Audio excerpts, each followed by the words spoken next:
All right, so today's topic is reports. So if you are, if you come to the dashboard, you can customize this dashboard with saved reports.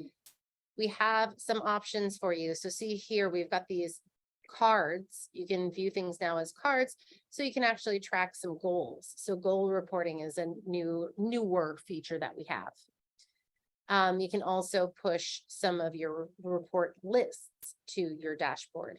Now, there's only a certain number of reports that are saved reports that you can push, just for the sake of how much time it pulls, how much memory it takes from your computer to run those reports. So you will be slightly limited. I can show you that. We kind of looked at that during the customization day, about how you can customize your dashboard. But just a brief little review, you go to settings and dashboard, and then you'll be able to edit it there. Poppyberry, no. Okay, so that's the dashboard. If you want to, oh, I am not, I was wondering where my executive dashboard went, and it's because I was signed in as an agent. So if you are an admin or account owner and you're on an AMS plan, there's also an executive dashboard, so you can see an overview of how your agency is doing. So let me just log in as myself, and now we see the executive dashboard. So here I can look and see marketing metrics, call statistics, outcomes, appointments, agent activity. And you can then also tailor that for the last 24 hours, last 100 or last year, whatever it is. So that's another reporting overview tool that's there for you. But the meat and potatoes of what we're talking about today is the reports themselves. So custom reports is here for you to just pull a quick report that you're going to need for some reason. I don't love spending too much time on custom reports because they're just kind of one and done, and then you're not going to have them again. I like to spend my time on saved reports, so we'll do that after we just go through a couple of other ones that might be helpful for you to be aware of and how you can use them for this AEP. This appointment report is really helpful. We covered this the other day, that you can have appointment outcomes, but if you are trying to encourage your people to be booking a lot of meetings in advance, you can look at a large appointment date range. So, maybe through the end of November. And then you can give yourself a detailed report to see who has scheduled things, are the agents associated, and any outcomes. So these are really great indicators for you for how active each agent is being, how aggressive they're being in setting their meetings. You can also download those results, and you can do a summary report as well. Not the most interesting one, but it is there for you. And you can also do it per scheduler. So if you've got like some people that are helping with the agents with scheduling, or you can do it per agent. Poppyberry. Dog is very whiny right now. Okay, that's appointment reports. Call logs. This is a helpful way for you to track and see how your agents are doing on their calls. I kind of like the executive dashboard better because it's just a more generalized overview. However, for me, when I sometimes forget what I said I would do for somebody on a call, I like to just pull a quick little call list, get a detailed report, and then see those names, and I can go into each of those files. So I think that for most of you, if you have other agents and you need to check in to see how their calls are doing to give them feedback, this is a good way to do it. Or if you're like me and you sometimes forget what you say you're going to do, you can go back into that person's file after you find who it was, and then go into their recordings and listen back to that recording. And it also gives you the average duration and the total duration for that time period. So if you want to track how many minutes you're using per month, this is a way to do it.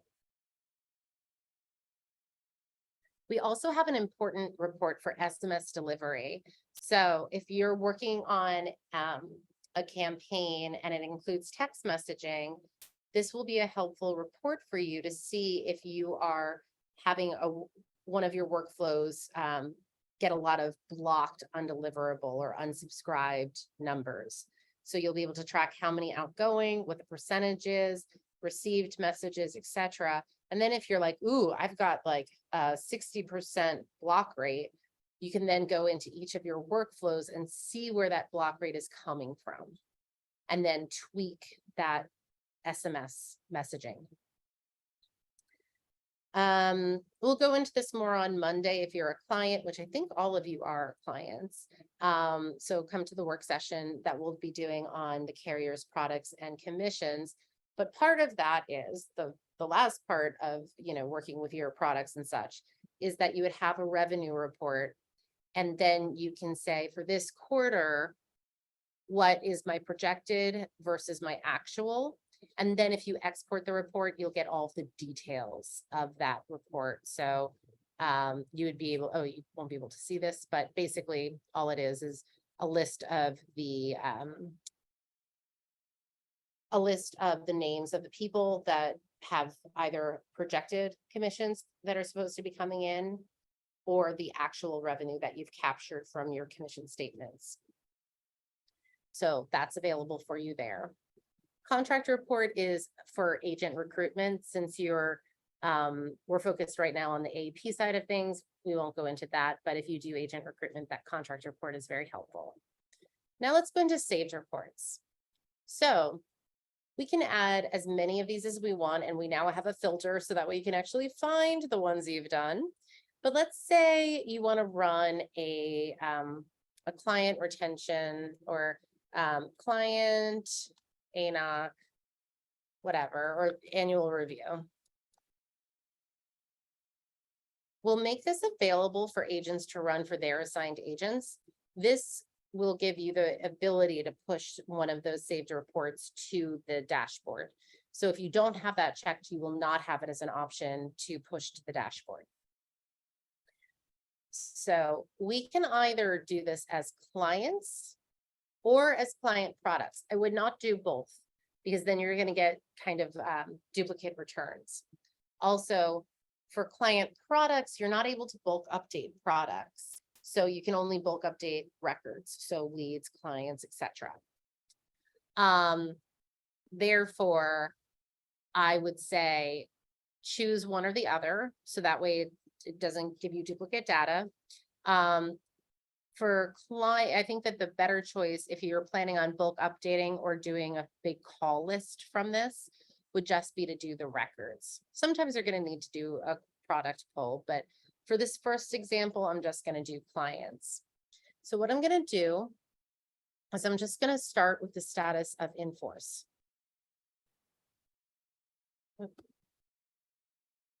Maybe they're active clients. There we go. Active clients. Then I'm just going to say, I'm also going to use this has phone number, so that way I can just do this as a quick little call list. Next, I can group it either by maybe assigned agent or by date of birth or something like that. But then if I do that, I have to put whatever I'm going to group it with up here and sort it by up here. So this is just the grouping. This allows for you to either do a sort or a grouping for pie charts or bar charts or goals, right? So these groupings will help you accomplish that. But any field that you've listed as a group has to be down here in the returned results. So we added in assigned agent into the returned results below here. I'll definitely want the product status and the carrier up there. I know that their client status is active because that's what I'm pulling. I don't need their city or zip, but maybe I want state and county. I want their phone and maybe also their cell phone and any other information that might be helpful. And we can sort these around so that way it's in the nice list order that you want it to be. And I'm going to hit submit.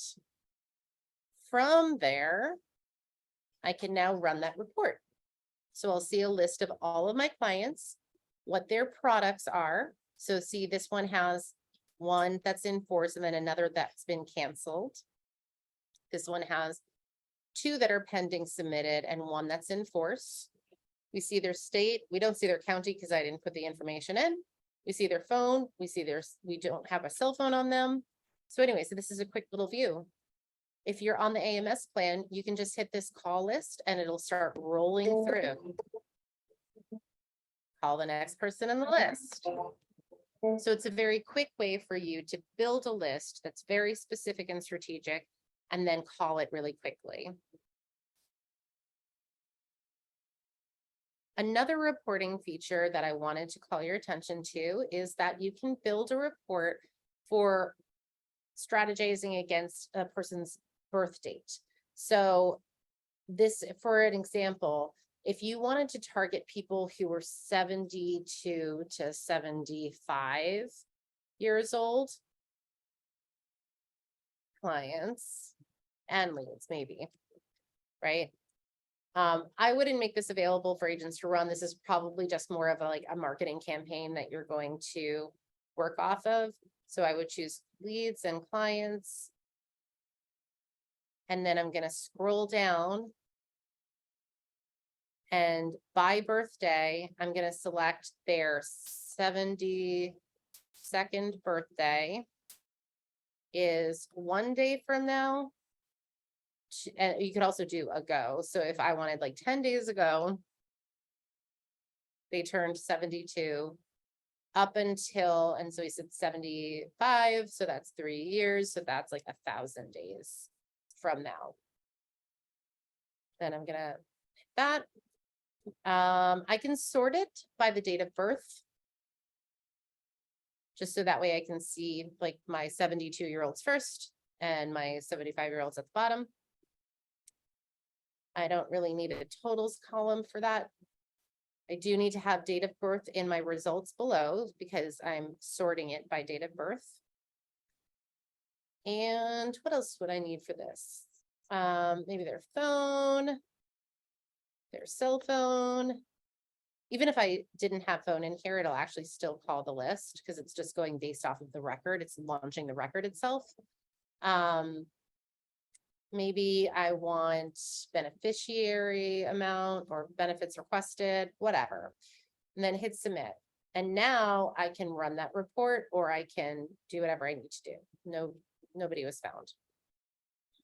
I'm going to delete that report. So I just remember. Okay. Oops. Saved reports.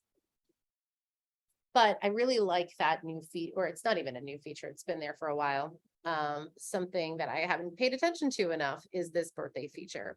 So that way you can be strategic against a specific age or age group. Other things that are helpful. If you wanted to show an unsubscribed report for your email, this is email unsubscribes only. Unsubscribe from email. So from clients and from leads. Unsubscribed is yes. Next. And maybe I'm going to look at the lead source because sometimes like maybe it's a bad lead source that I'm having trouble with. So I'm going to go for the number of records. You can see that you can do it by commissions, renewals, premiums, or the number of records.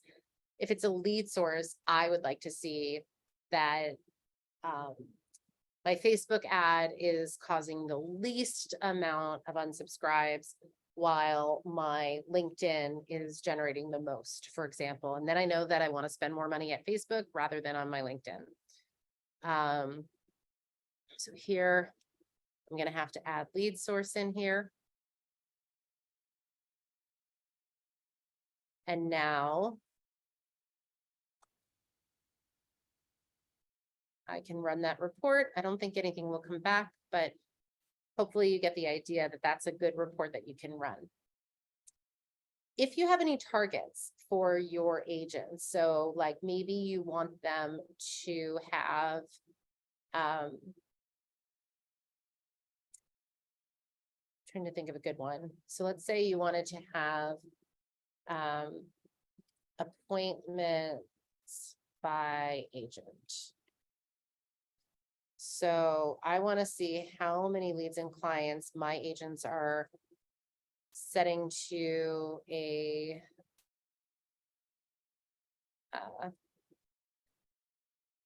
I don't know, a tag of AEP review set. So maybe I have a tag specifically for AEP review scheduled.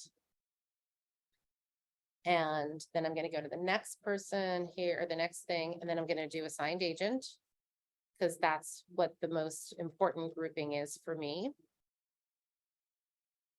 And then again, I'm going to add assigned agent into this. And status, carrier product. I don't need much information here, and then I'm going to submit. Now, appointments by agent, I am going to add a goal to this. So the goal is 10 appointments booked per week. The goal value is 10. The start date is 1 week ago today, etc. So if you have a start date, you need an end date. So let's just do 10 appointments per week. 10 is the goal. There we go. So what I'll also want to do on this is edit my report settings. One thing I forgot to do is give it a date range. So I do want to give it a date range of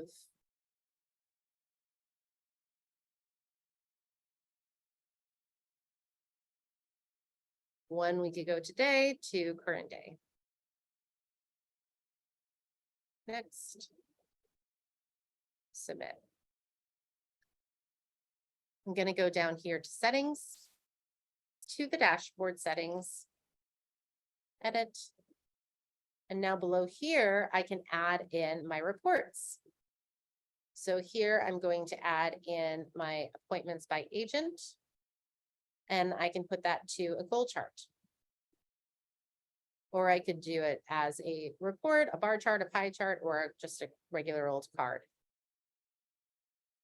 I also, just so that way you see this, you can also customize your display here as well. So I'm going to submit that. Now, if I look at my dashboard, as an admin, I am going to be able to scroll down.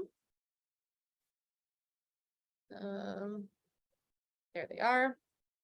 So appointments by week, 70%. The goal is 10. If I click on this, it's going to give me the report list so I can see everything specifically. And the agents will see their own.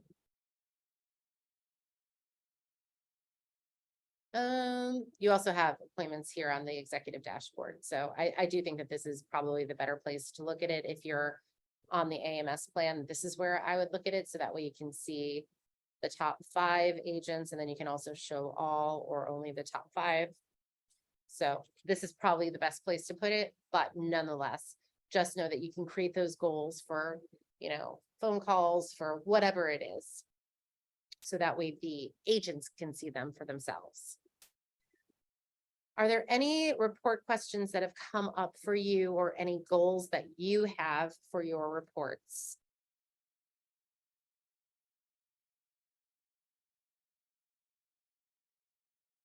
I'll just give another little quick overview that reports utilize your appointment reports, your call log, and your SMS delivery.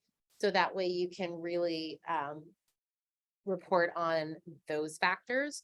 And again, so like the SMS delivery one is really helpful for you to review how impactful or how not impactful your automations are that include text messages. Call logs can really help you to listen back to calls that might need to be reviewed. And then appointment report just gives you a really great overview, especially if you're using appointment outcomes, of how successful each of the appointments are going. But saved reports is really where you can get into the taking action on really specific information, like pulling a county report for people who are 75, or pulling up a list of all of the clients that have a specific carrier, right? So that would be a client product search. So I would build that as client products, and they have a contract carrier with BCBS. Or actually, I'm so sorry. The contract one is the agent one. So the carrier is BCBS, and I only want to see the product statuses that are in force, in underwriting, or pending. And then I can pull that.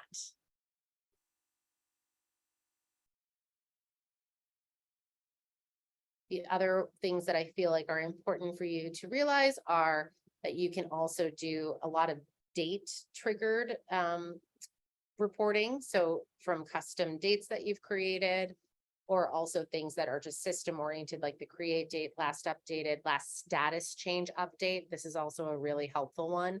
So if you want to see when somebody changed the status to appointment set, for example, or quoted, this is a way to do it.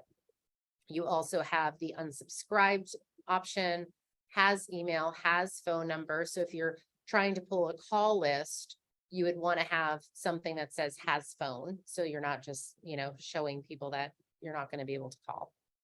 And then that really important by birthday.